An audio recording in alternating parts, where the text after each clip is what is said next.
It has been a week, and what a week it has been since actor Will Smith slapped comedian Chris Rock on live TV at the Oscars. But the aftershocks of that moment continue to reverberate around the world. Smith smacked the comedian over a joke he made about Smith's wife, Jada Pinkett Smith.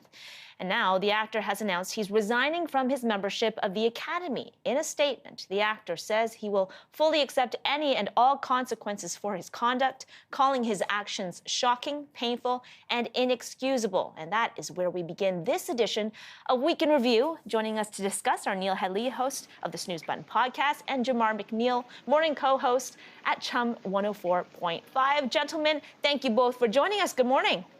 Good to see you. Good morning. All right, so let's dive into it. Neil, let's start with you and your initial reaction to what happened and what you think of how this has all evolved over the past week. Okay, I'm glad you asked it that way because my initial reaction was, and I did this from the perspective of, I did stand-up comedy for 8 years. Chris Rock stepped over a line.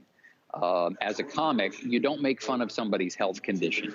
You don't make fun of people in the audience for things that they have no control over. So to me, he crossed the line there. But then everything that came after, I think Eric McCormack, Canada's own Eric McCormack from Will and Grace, said it best when he said, wow, I never thought I'd see someone assault someone and then get a standing ovation 20 minutes later. But aside from that, the other two quick things I'll throw in. One, the thing that irritated me the most, I think, about what Chris Rock said after was that he said in between, Will Smith cursing from the crowd, Chris Rock said it was a G.I. Jane joke. No, Chris, it wasn't. It was a bald woman joke. Let's stop making excuses and admit it for what it is. And the other thing, Will Smith resigning his membership from the Academy. Oh, no, what a sacrifice. All that means is he's not going to be able to vote on the nominees the next time the Oscars come around. That's not a big sign of contrition on his part. So everybody needs a lot more work to do here. Yeah, Jamar, let's get you to weigh in here on this because, Neil was touching upon the fact that Chris made this joke about Jada Pinkett Smith's bald hairstyle. She has been very vocal about her painful experience with alopecia, which is a medical condition that causes people to lose their hair. There is the fact that Chris is now saying he's still processing what happened. Will Smith has apologized. Should Chris apologize? Where do you fall on all this? Will Smith crossed a major line with physical abuse. It was a slap. It was a very hard slap. But, once you physically harm somebody or once you physically assault somebody, you're taking their life into your hands, which is just, frankly, against the law. So at this point, Will Smith has broken the law, and there's really not much Chris needs to do to rectify that situation.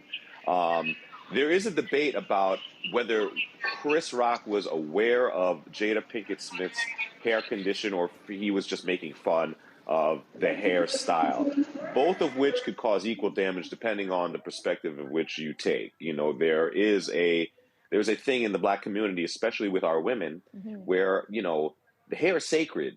They've gone through a lot historically. We've gone through a lot historically with our hairstyles and how we're treated. Chris even did a documentary about hair. Good hair. I know Chris's Good Hair was a great documentary. Everybody should watch that. And I'm sure Chris Rock is aware of the woes of hair in women and Black women in particular. What really struck me was, anyone that's been in a physical altercation before knows that there's a second before you meet the target where you do a quick calculation of what's this person going to do once we mash hands, once they get that initial hit. And I know that happened with Will Smith. And the part that really made me sad was everyone knows that Chris Rock is not a fighter. Chris Rock is not, for lack of a better word, hood dude. He's not a dude that's in a lot of skirmishes. He's really kind of like the small, loud dude on the block. Will Smith knew Chris Rock was not going to hit him back. He was not going up there for a fight. Will Smith went up there to embarrass Chris Rock and to prove a point. And to do it on that stage in front of so many people, to that dude, by the way, who actually, he's one of our kings. Will Smith and Chris Rock are both our kings, in terms of entertainment. Showed me that, number one, he was way out of control mentally. And number two, that he had zero respect for that man. Both of which made me really sad. Yeah, because Not a good target. Sorry, yeah, okay, Jamar, sorry to cut you off there. Neil, I wanted to ask you, because some comedians have come out and said that this slap is going to set the wrong precedent and that it's going to enable some people who feel like it will be okay to physically attack comics in the future if they don't like the joke that they hear. I can't tell you the number of times I've been in a club, and I toured all over the continent doing stand-up for a long time, and I can't tell you the number of times someone got up from the audience and came toward the stage.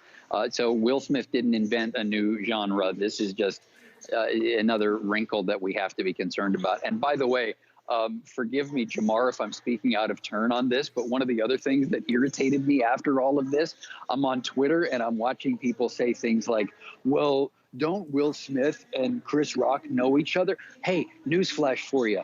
All the black people in Hollywood are not necessarily friends, and they've been friends ever since the last meeting. Oh, man. Let's not jump to contusions, as they say. I'm glad you said that. that. And another one is, this messed up everything for black people. This messed up the look of black people. Look, if there's anybody out there who made an indictment of an entire culture or race just based on this one action, the actions of one man, you really didn't have respect for us to begin with. So let's stop that conversation. And I'll tell you something else right now. If you were shocked by watching a man hit another man on live television, I'd like to tell you about something called hockey. Yeah. Well, I did want to bring it back to you, Jamar, on this one, because, this was a real tragic turn of events. Will Smith had advocated for more black representation at the Oscars, boycotted the awards. I believe it was in 2016. This year, he seemed to have it in the bag. So many people were rooting for him. They expected him to win. He did. What do you think this is going to mean for his career moving forward? What do you think the fallout moving forward could be here? What could this also mean for Chris Rock? It was so big, it was so belligerent, it was so public, and the venue was just so unique. The Oscars, however you feel about them, are supposed to be the epitome of class and, I guess, decorum in the entertainment world.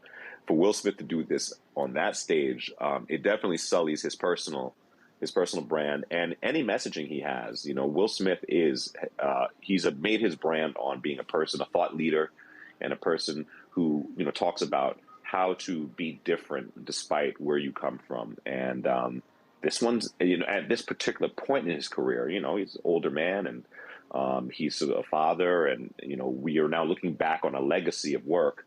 This was awful timing.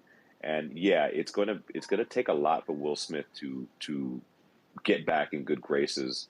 For a lot of people. I mean, this was a very crazy thing to watch in person, and it's not going to go away. So Will Smith has a lot of work to do.